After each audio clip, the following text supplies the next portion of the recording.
Yan guys, finally natapos din.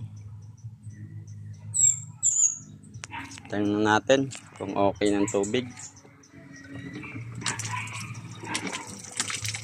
Ayan guys, oh. Solo ko lang ginawa. Ang lakas ng tubig. Ang ganda ng pinalitan ko ng gasket. Ang ganda sa ilalim.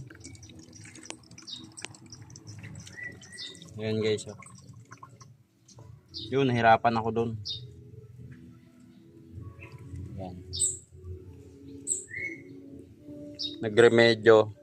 Pero ang pinalitan lang dito ay 2 gasket.